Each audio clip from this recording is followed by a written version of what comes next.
સોંપી દેવામાં આવી છે અને તેઓ જે છે તે હવે તપાસ ચલાવી રહ્યા છે। આ મામલે કેટલા લોકો જે આરોપી છે તેને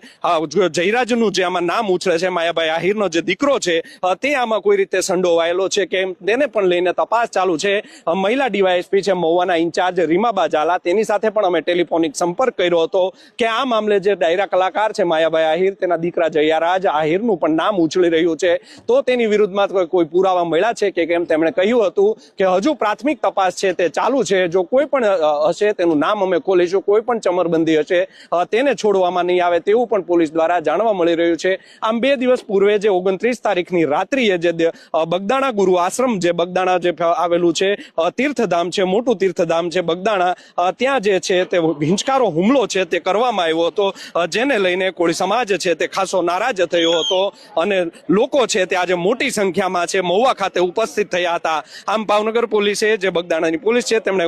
જે ગુનાના જે ઉપયોગમાં લેવામાં આવી હતી એક સ્વિફ્ટ કાર તેમજ એક વેરના કાર છે તે પણ બંને ગાડીઓ છે તે કબજે કરી છે। તમે જે સીધા જ દ્રશ્યો જોઈ રહ્યા છો કે આ જે વરઘોડો કાઢવામાં આવ્યો હતો તેમાં જાનૈયાઓ છે તે પણ મોટી સંખ્યામાં અહીંયા ઉપસ્થિત થયા હતા અને લોકોના ટોળે ટોળા છે વળી ગયા હતા। પોલીસે પણ પૂરતું પોલીસ બંદોબસ્ત છે તે અહીંયા ગોઠવી દેવામાં આવ્યો હતો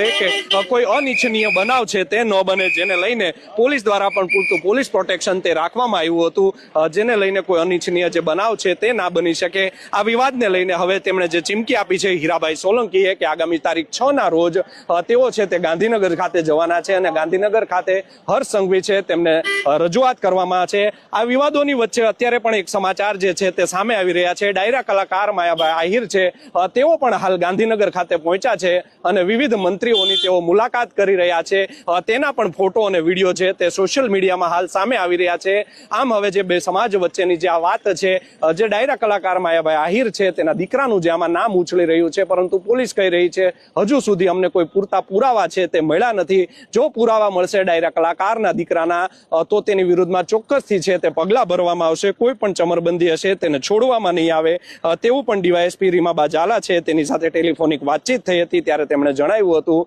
ગઈકાલે રીમાબા ઝાલાએ મહુવામાં જ્યારે પત્રકાર પરિષદ યોજી હતી ત્યારબાદ તેમણે જે નિવેદન આપ્યું હતું મીડિયા સમક્ષ કે આ ઘટનામાં કોઈ પણ જે છે તેનું નામ છે તે અમારી સામે હજી નથી આવ્યું, ને ત્યારબાદ આ સમગ્ર વિવાદ છે તે વધુ વકર્યો હતો। જોવું રહ્યું કે આ સમગ્ર જે વિવાદ છે તે હવે ચરમસીમાએ પહોંચ્યો છે, સાથે જ આમાં રાજકીય જે એન્ટ્રી છે તે થઈ છે। હવે જો આગામી સમયમાં જ્યારે આ વિવાદ છે તે વધુ વકરશે કે કેમ તે તો આવનારો સમય જ કહેશે।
જયદભાઈ